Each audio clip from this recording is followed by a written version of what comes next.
semua, apa kabar teman-teman? Kami harap semua teman-teman yang sedang menonton video ini tetap dalam keadaan baik-baik saja. Nah, di video kali ini kami akan mempresentasikan tentang teori konsumsi pendekatan ordinal. Nah, kita akan membahas secara detail di dalam kelompok ini. Nah, di kelompok kami itu terdiri dari 5 orang teman-teman. Kami berasal dari kelompok 2.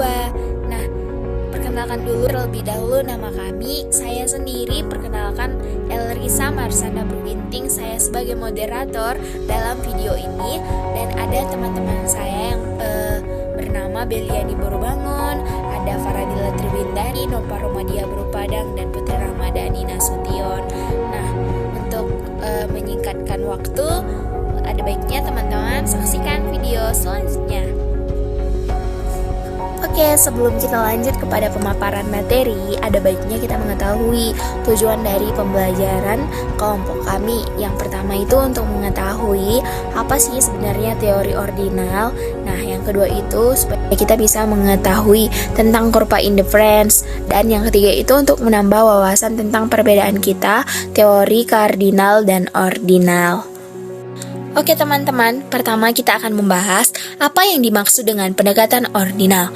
Nah, secara umum pendekatan ordinal itu berasumsi bahwa utilitas suatu barang tidak perlu diukur, tetapi cukup konsumen yang mampu mengurutkan tinggi rendahnya utilitas yang diperoleh dari sejumlah barang atau jasa yang dikonsumsi. Secara historis, teori guna atau utility merupakan teori yang terlebih dahulu dikembangkan untuk menerangkan perilaku individu dalam memilih barang-barang yang akan dibeli dan dikonsumsinya. Dalam menganalisa tingkat kepuasan menggunakan pendekatan ini, menggunakan kurva indifferent yang menunjukkan kombinasi atau campuran antar konsumsi dua macam produk yang memberikan tingkat kepuasan yang sama, dan garis anggaran yang menunjukkan kombinasi antara dua macam barang yang berbeda yang bisa dibeli oleh konsumen dengan pendapatan yang terbatas. Baik, di sini saya akan melanjutkan materi tentang asumsi pendekatan ordinal. Untuk lebih memahami pendekatan ordinal ini, pendekatan ordinal sebenarnya dikembangkan oleh banyak ahli ekonomi. Kita terlebih dahulu harus mengetahui asumsi-asumsi yang melandasi pendekatan ini. 1. Rationality, yang dimaksud setiap konsumen diasumsikan bertindak rasional, yaitu berusaha mengejar kepuasan maksimum meski dihadapkan dengan keterbatasan anggaran. 2. Utility is ordinal. Berdasarkan asumsi ini, kepuasan tidak dapat diukur, namun hanya bisa dibandingkan atau sifatnya bertingkat. 3. Transitivity and contingency of choice. Yang dimaksud di sini, konsumen senantiasa konsisten dalam membuat pilihan antara berbagai kombinasi barang. Artinya, jika konsumen lebih menyukai barang A dibandingkan barang B, dan ia pula lebih menyukai barang B dibandingkan barang C, maka ia lebih pasti menyukai barang A dibandingkan barang C. 4. Non-station. Asumsi ini menyatakan bahwa konsumen menyukai barang yang lebih banyak daripada yang sedikit. Konsumen juga diasumsikan selalu ingin terus berkonsumsi. Inilah yang sering disebut sebagai asumsi ketiadaan kepuasan atau konsumsi tanpa kejenuhan. Di sini saya akan menjelaskan tentang kurva inversi.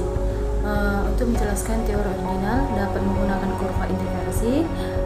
Kurva inversi adalah kurva yang menunjukkan berbagai kombinasi konsumsi dua macam barang yang memberikan tingkat kepuasan yang sama bagi seorang konsumen.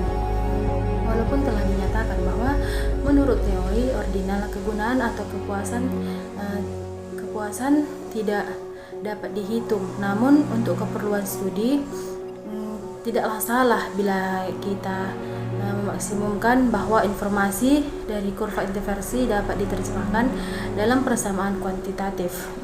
Baru di sini ada tentang asumsi-asumsi kurva inversi. Yang pertama itu, semakin jauh kurva inversi dari titik origin, semakin tinggi tingkat kepuasannya. Asumsi ini penting agar asumsi bahwa konsumen dapat membandingkan pilihan terpenuhi. Yang kedua itu ada kurva interversi menurun dari kiri ke kanan bawah dan cembung ke titik origin.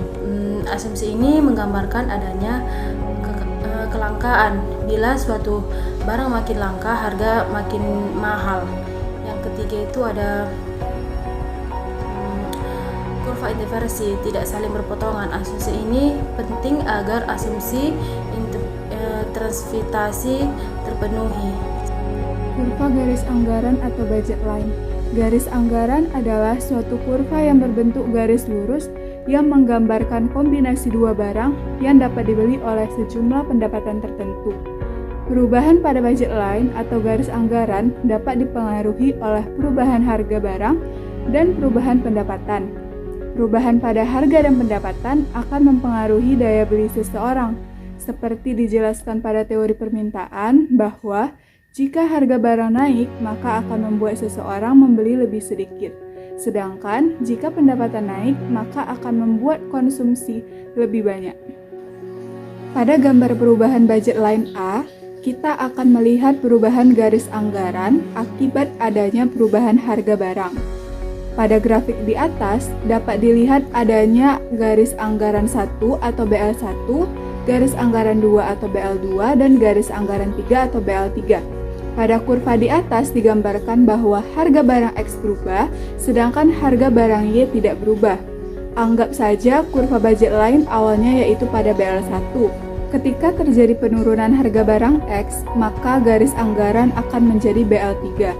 Garis anggarannya dapat berubah dari BL1 ke BL3 karena harga barang X yang harganya lebih murah menyebabkan daya beli seseorang atas barang X menjadi lebih besar.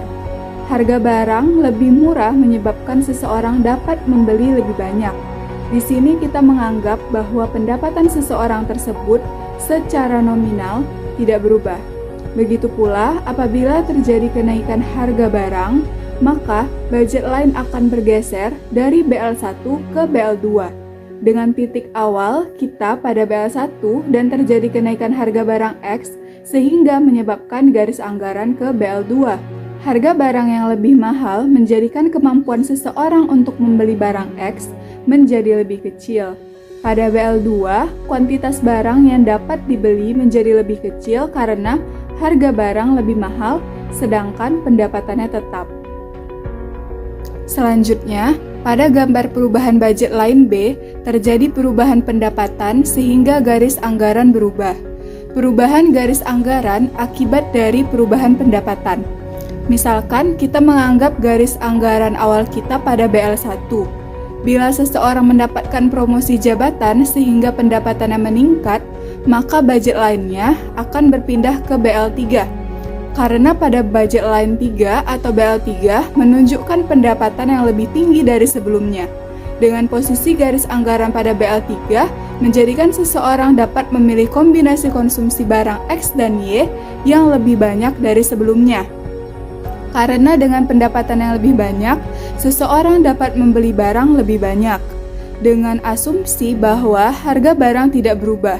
Begitu pula sebaliknya, bila seseorang mengalami penurunan jabatan sehingga pendapatannya menurun, maka garis anggaran yang semula berada pada budget line 1 atau BL1 akan berpindah ke budget line 2 atau BL2. Dengan pendapatan yang lebih rendah, menjadikan garis anggaran yang menjadi batasan dalam belanjanya menjadi lebih kecil. Dengan demikian, jumlah barang X dan Y yang dapat dikonsumsi menjadi lebih sedikit dari sebelumnya. Secara keseluruhan, perbedaan pendekatan kardinal dan ordinal adalah pendekatan kardinal pertama memiliki kepuasan yang diperoleh konsumen dengan mengkonsumsi barang atau jasa yang dapat diukur secara angka, sedangkan pendekatan ordinal adalah memiliki kepuasan konsumen berasal dari mengkonsumsi barang atau jasa tidak sanggup diukur secara angka. Yang kedua, pendekatan kardinal dinilai secara objektif, sedangkan pendekatan ordinal dinilai secara subjektif. Yang ketiga, pendekatan kardinal kurang realistis karena pengukurannya secara kuantitatif sehingga tidak memungkinkan untuk menilai kepuasan. Sedangkan pendekatan ordinal lebih realistis karena pengukurannya secara mengandalkan kualitatif.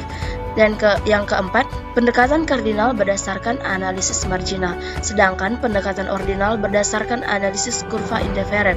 Dan yang terakhir, pendekatan kardinal dapat diukur dari segi utilitas, sedangkan pendekatan ordinal dapat diukur berdasarkan peringkat preferensi komoditas jika dibandingkan satu dengan yang lainnya. Baik, berakhir sudah video presentasi dari kelompok kami. Semoga kepada teman-teman yang menonton tayangan ini bisa bermanfaat dan bisa menjadi acuan dalam belajar. Demikianlah hasil presentasi kami. Jikalau ada tutur kata yang kurang berkenan, kami mohon maaf. Sekian dan terima kasih. Dadah.